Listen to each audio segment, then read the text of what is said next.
안녕하십니까. 2023년 1월 4일 최병무 팩트 시작하겠습니다. 자, 이재명 민주당 대표가 오늘 국회 최고위원회의가 있었죠. 거기서 기자들이 이런 질문을 했습니다. 1월 임시국회 소집을 요구했는데 이게 이재명 대표를 위한 방탄국회 아니냐, 이런 지적이 있다. 여기에 대해서 제가 소환 조사를 받겠다는데 뭘 방탄하겠다는 거냐, 이거 동문서답이죠. 방탄의 의미는요, 소환 조사를 받느냐 안 받느냐가 아닙니다. 본인이 구속되거나 아니면 체포되는 것을 막느냐 안 막느냐는 게 방탄의 개념이죠. 이렇게 동문서답을 했고, 그 다음에 민주당의 당 차원이 아닌 개인 차원에서 사법 리스크를 대응해야 되는 것 아니냐는 지적이 있다는 데 대해서 이미 답한 것으로 대신하겠다, 이렇게 얘기했거든요. 그럼 이미 답한 거는 뭐냐? 엊그제죠. 부산에서 현장 최고위원회를 하고 난 뒤에 기자들 질문에 이렇게 얘기했습니다. 개인에 대한 공격인지 당에 대한 공격인지 판단들이 서로 다를 수 있다, 이렇게 얘기했습니다.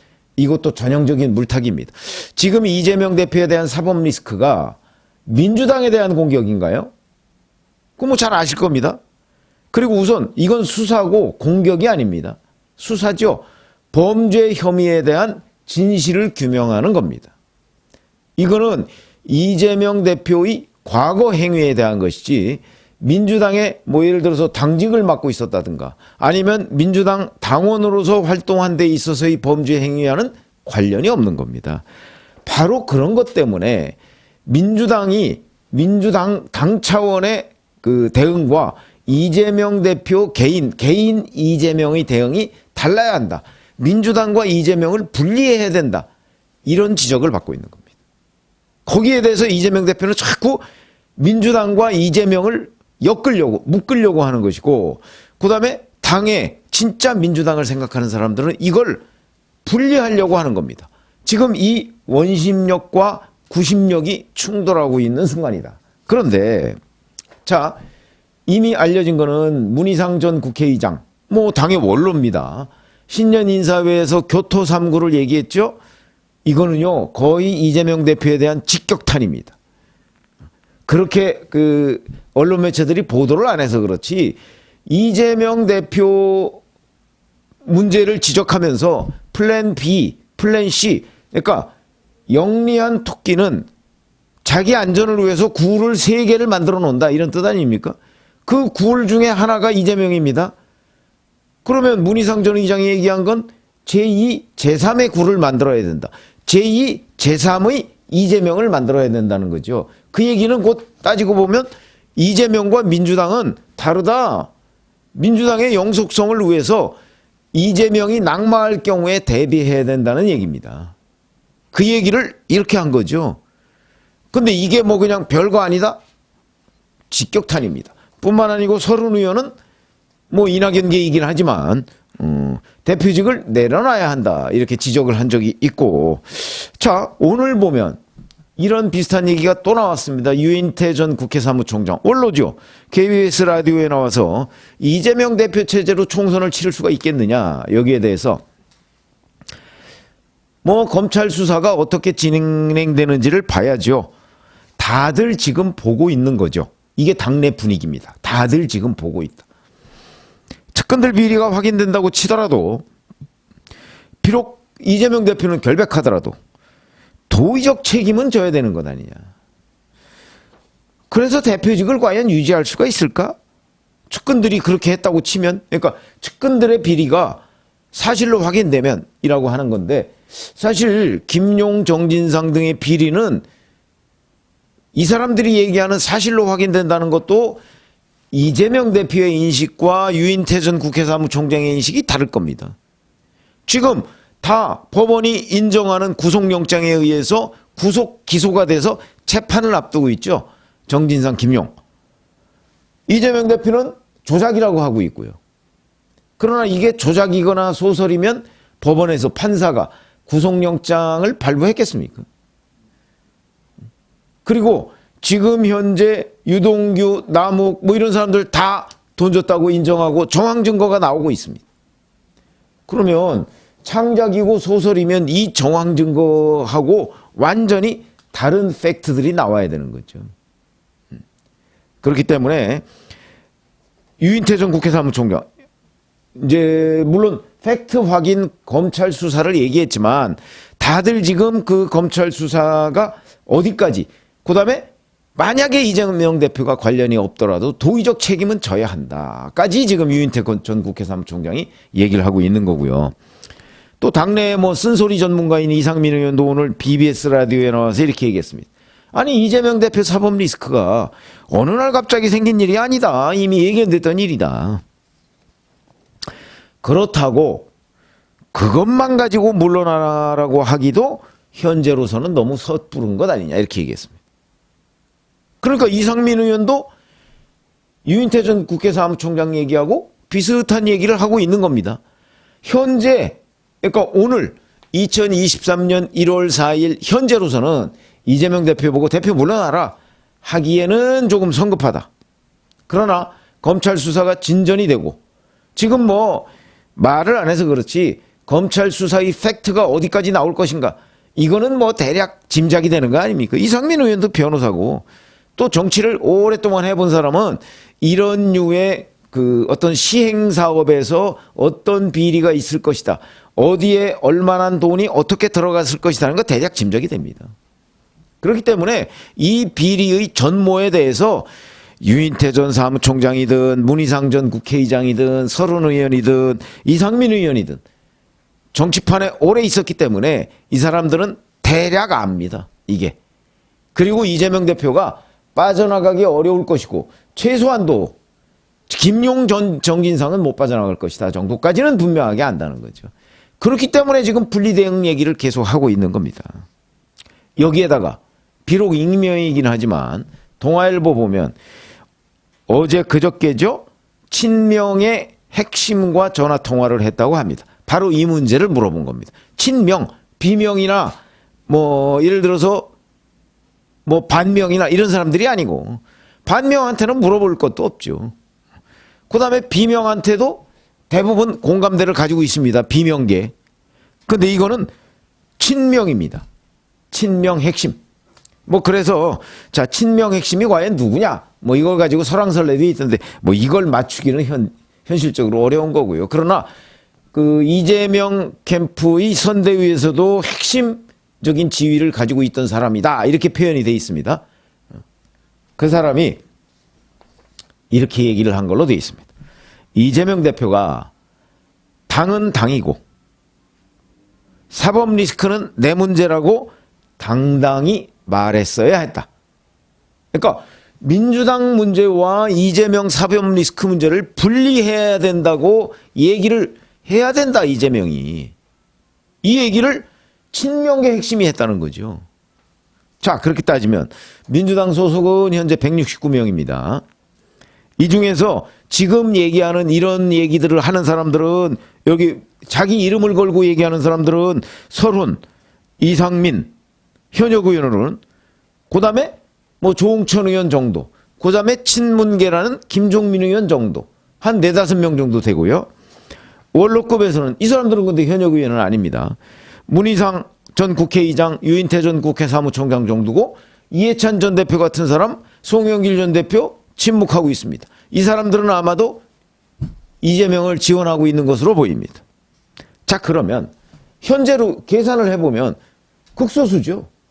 그러나 비명계, 반명계 현역 의원들한테 누군가 물어보면 이 사람들은 저는 여기 친명계의 핵심이 얘기했다는 거하고 똑같은 이재명과 민주당 분리해야 된다.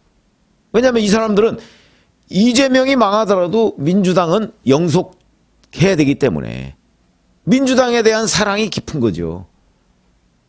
저는 그럴 거라고 생각합니다. 그러면 친명계도 지금 균열이 생긴다는 거 아닙니까? 자, 이렇게 본다면 저는 현재 민주당과 이재명 사이의 균열, 이거는 이미 진행이 됐다. 근데 그 균열을 느끼지 못하고 있을 뿐이다. 지금 그래서 제가 예열 단계라고 표현을 한 것이고, 자, 이게 물이 찬물을 갖다 넣고 있으면 불을 피우면 끓기 직전까지는 그냥 뭐 뽀글뽀글 예열 단계 정도밖에 되지 않습니다. 그러다가 물 끓는 거 보셨죠? 갑자기 끓습니다. 그럼 이 갑자기 끓는 시점이 어디냐? 지금 유인태 전 사무총장과 이상민 의원 뭐 이런 사람들은 지금 2단계에서는 아니라고 얘기하고 있습니다. 지금 1월 초인데 2단계에서는 아니라고 하고 있죠. 자, 그러면 끓는 단계는 어디냐? 그거는 첫 번째 검찰 수사가 팩트로서 드러날 때죠. 검찰 수사가 팩트로서 드러날 때. 저는 이미 성남FC 건과 관련해서는 팩트로서 드러났다고 봅니다. 그러나 중간 수사 결과 발표가 아직 없었지 않습니까? 중간 수사 결과가 발표가 되는 순간 저는 고비가 온다. 왜냐하면 그거는 너무나 똑 떨어지는 제3자 뇌물죄이기 때문에. 지금 예를 들어서 자, 두산건설과 성남시 간에 오고 간 공문이 있습니다. 이 공문은 이재명 당시 성남시장의 제3자 뇌물죄 자백서입니다. 거기에 명확하게 주고받은 게 표현이 되어 있습니다. 인허가 내주면 그러면 얼마 기부하겠다는 게 두산건설에 있습니다. 그 두산건설과 주고받은 공문, 그거 경찰이 수사할 때 밝혀지지 않았습니다. 검찰이 재수사할 때 그거를 압수수색해서 찾아냈죠. 숨기고 있었던 거죠. 그렇기 때문에 이게 재수사가 됐고, 뭐 네이버 전 대표, 판사 출신인 전 대표도 이게 불법이다 하는 걸 알았기 때문에 후원에 반대했다. 근데 결국 후원은 이루어졌죠. 그래서 그 후원은 희망살림이라는 무슨 시민단체 비슷한 데를 통해서 광고비라는 위장 전술로 후원을 한 겁니다. 그렇게 되면 나중에 광고비다 이렇게 이제 우기려고 하는 건데 그게 우겨집니까? 이런 것들이 만약에 중간 수사 결과가 발표되면 또 바로 유인태 전 사무총장, 문희산 전 회장, 이상민 의원 이런 사람들이 해서 야, 이거는 다른 거는 아직까지 그 단계까지 안 갔다 할지라도 이거는 벗어나기가 어려울 것 같다. 정찬민 현재 국민의힘 의원이 용인시장 때 바로 이런 제3자 뇌물죄를 저지른 혐의로 최근에 징역 7년에 법정 구속됐습니다. 똑같다고 제가 여러 차례 말씀드렸습니다. 그렇기 때문에 성남FC 건이 제일 먼저 기소가 될 것으로 보이는데 불구속 기소겠죠. 뭐 구속은 어차피 안 되니까 국회 방탄으로. 그러니까 불구속 기소가 됐을 때 이재명 대표에 대한 1차적으로 내려와라. 이제 너무나 분명해진 거 아니냐 하는 압박을 더 받게 될 것이고요. 그러나 그때도 물이 팔팔 끓지는 않을 것이다. 그럼 이제 나머지는 대장동, 백현동, 성남FC 외에 그다음에 변호사비 대납 의혹, 경기도 법인카드 유용 등등 뭐 줄줄이 있습니다. 우일의 신도시까지. 자, 이런 부분을 하나하나 수사해 가면서 거기서 팩트가 드러날 때 이재명 대표가 과연 버틸 수가 있을까? 그러나 이 수사가 거의 마무리될 시점 보면 아마 올해 거의 하반기쯤 될 거래요. 그럼 하반기에는 정기국회가 또 열립니다. 그러면 그때 뭐 정기국회는 100일이니까 끝나고 나면 본격적으로 물이 끓기 시작할 것이다. 왜? 그때까지 이재명 대표에 대한 사법 리스크는 끝나지 않고 수사는 일부 끝나고 재판은 또 일부 마무리 국면에 들어갈 거기 때문에 그때 가면 이제 이재명 대표 체제로 총선 못 치르겠다. 이런 의원들이 저는 다수가 될 거라고 생각합니다. 그러면 이제 이재명 대표로 체제로 못 치르면 어떻게 되는 거죠? 그 다음부터는 이재명 대표가 내려오거나 최소한도 비대위 체제를 가거나 아니면 최소한도 선대위원장을 다른 사람을 뭐 이재명 친명계가 아닌 다른 사람을 임명하거나 이런 사람, 그러니까 이재명 대표가 내려오거나 아니면 실질적인 역할을 안 하는 사태, 아마 거기까지 압박이 이루어질 겁니다.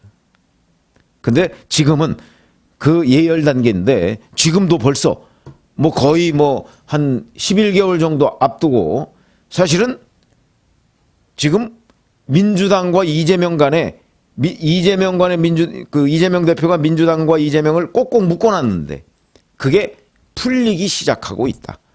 그게 요 최근 며칠간만 해도 벌써 느슨해졌다. 이렇게 말씀을 드릴 수가 있겠고 이 압박이 점점 커져서 이재명 대표 본인은 절대 그 유대를 풀지를 않죠. 그러면 이제 결국은 주변에서 압박을 해서 이걸 풀리게 만들어야 되는데 그 조짐이 벌써 11개월 전에, 그러니까 제가 예상컨대는 11개월 전에 나타나기 시작했다 하는, 이거는 올해 1년 내내의 관전 포인트입니다. 이재명과 민주당은 이 연대, 유대, 사실상 이렇게 꽁꽁 묶어놓은 이재명 대표의 기획이 성공할 것인가 실패할 것인가. 저는 연말쯤 가면 우당탕탕 하는 소리가 날 텐데 그 결론이 어떻게 될 것인가는 사실 그건 아무도 예측할 수가 없죠. 근데 지금 이미 그 천둥 소리가 들리기 시작했다는 걸 제가 말씀을 드리는 것이고, 그러나 이게 뭐 쉽게 그렇게 몇 달 사이에 이재명 대표가 항복 이러는 일은 절대 없을 것이다. 이재명 대표의 정치 캐릭터상 이렇게 예상을 하고요. 그게 뭐 자꾸 자기 그 뭐 평론가들이라는 사람이 자기 기대를 섞어서 이재명 곧 아웃이다. 글쎄 저희 경험으로 보면 그렇게 안 됩니다. 그렇게 안 되고 결국은 지금과 같은 예열 단계가 계속돼서 어느 순간에 물이 끓을 것이다. 근데 제 예상은 대략 아마 연말쯤 정기국회 끝나고 그때쯤 되지 않을까. 근데 지금 벌써부터 예열이 시작됐다. 이런 말씀을 드립니다. 고맙습니다.